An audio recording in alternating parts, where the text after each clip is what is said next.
ಮುಖ್ಯಮಂತ್ರಿ ಡಿಕೆ ಶಿವಕುಮಾರ್ ಇಂದು ಮಹತ್ವದ ದೆಹಲಿ ಪ್ರವಾಸ ಕೈಗೊಂಡಿದ್ದು, ಈ ಭೇಟಿ ರಾಜಕೀಯದಲ್ಲಿ ಹಾಗೂ ಆಡಳಿತಾತ್ಮಕ ವಲಯದಲ್ಲಿ ಸಾಕಷ್ಟು ಕುತೂಹಲಕ್ಕೆ ಕಾರಣವಾಗಿದೆ. ರಾಜ್ಯದ ಹಲವು ಪ್ರಮುಖ ಯೋಜನೆಗಳಿಗೆ ಕೇಂದ್ರದ ನೆರವು ಪಡೆಯುವುದು, ಬಾಕಿ ಇರುವ ಅನುದಾನ ಬಿಡುಗಡೆ ಸೇರಿದಂತೆ ಹಲವು ವಿಷಯಗಳ ಬಗ್ಗೆ ಕೇಂದ್ರ ಸಚಿವರೊಂದಿಗೆ ಅವರು ಮಹತ್ವದ ಚರ್ಚೆ ನಡೆಸಲಿದ್ದಾರೆ.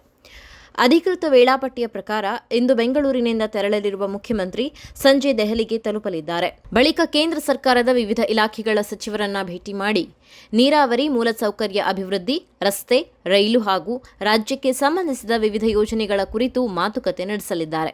ಇದರ ಜೊತೆಗೆ ಕಳೆದ ಕೆಲ ದಿನಗಳಿಂದ ರಾಜ್ಯ ರಾಜಕೀಯದಲ್ಲಿ ಹೆಚ್ಚು ಚರ್ಚೆಯಾಗುತ್ತಿರುವ ಸಚಿವ ಸಂಪುಟ ವಿಸ್ತರಣೆ, ಪಕ್ಷದ ಸಂಘಟನೆ ಹಾಗೂ ಇತರೆ ರಾಜಕೀಯ ಬೆಳವಣಿಗೆಗಳ ಬಗ್ಗೆ ಕಾಂಗ್ರೆಸ್ ಹೈಕಮಾಂಡ್ ನಾಯಕರೊಂದಿಗೆ ಪ್ರತ್ಯೇಕ ಸಭೆ ನಡೆಸುವ ಸಾಧ್ಯತೆ ಇದೆ ಎಂದು ಮೂಲಗಳು ತಿಳಿಸಿದೆ.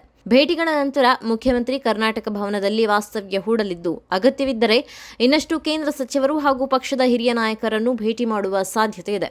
ಸದ್ಯ ಅವರ ವಾಪಸ್ಸಾಗುವ ದಿನಾಂಕವನ್ನು ಅಧಿಕೃತವಾಗಿ ಪ್ರಕಟಿಸಿಲ್ಲ. ಒಟ್ಟಾರೆ ಅಭಿವೃದ್ಧಿ ಯೋಜನೆಗಳಿಗೆ ಕೇಂದ್ರದ ನೆರವು ಪಡೆಯುವುದರ ಜೊತೆಗೆ ರಾಜ್ಯದ ರಾಜಕೀಯ ಬೆಳವಣಿಗೆಗಳ ದೃಷ್ಟಿಯಿಂದಲೂ ಮುಖ್ಯಮಂತ್ರಿ ಡಿಕೆ ಶಿವಕುಮಾರ್ ಅವರ ಈ ದೆಹಲಿ ಭೇಟಿ ಮಹತ್ವ ಪಡೆದಿದ್ದು, ಈ ಭೇಟಿಯ ಬಳಿಕ ಯಾವ ನಿರ್ಧಾರಗಳು ಹೊರಬೀಳಲಿದೆ ಎಂಬುದರತ್ತ ರಾಜ್ಯದ ರಾಜಕೀಯ ವಲಯದ ಗಮನ ನೆಟ್ಟಿದೆ.